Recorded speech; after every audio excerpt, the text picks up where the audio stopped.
2026 नि नैबे AI जुगावबो न'आव कारेन्ट गैयाबालासिनो न'आव मोजां इन्टारनेट नेटवर्क गैयाबालासिनो सासे स्टुडेन्टआ नीटनि एग्जाम पास खालामनो हादों। नैबे स्टोरी एबा काहिनियानो जाहैबाय तिनसुकिया जिल्लानि 18 बोसोरनि सासे हौवासा गथ'नि काहानि। बिथांनि मुङानो जाहैबाय बिशु लिम्बु। गंसे फिसा आरो गोरिब न'खरनि गथ'।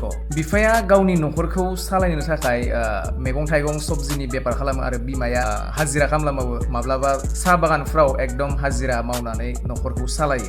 जेब्ला माखासे गथ'साफोरा एसि रुमाव इन्टारनेट वाइफाइ गोनां रुमाव फरायगासिनो दंमोन, बै समावनो बिथां बिशु लिम्बुआ गावनि कारेन्ट गैयै खथा सिङाव गावनि सिमांफोरखौ सुजुगासिनो दंमोन। इन्टारनेट सालायनो थाखाय एबा गावनि नट्सफोरखौ डाउनलड खालामनो थाखाय बिथाङा न'नि बेसेबांबा गोजानाव मोनसे नेटवर्क गोनां लामायाव गाखोनानै बिथाङा स्टाडि मेटेरियेल्सफोरखौ डाउनलड खालामना लाबोनानै न'आव फरायफैयोमोन। बिदिनो खस्थ'यै स्टाडि खालामै फाइनेलि रिजाल्ट होनायनि दिना मोनफैबाय आरो बिथांनि रिजाल्टआनो जाहैबाय टटेल 610 मार्क्स आरो अल इन्डिया रेंकआवनो 7320 रेंक लाबोनानै बिथाङा पास जानो हायो। न'खरसे बेसेबांबा गोरिब बिमा बिफानि फिसालानि डक्टर जानायनि सिमाङा आगानसे बारबानो जाफुंसिगोन।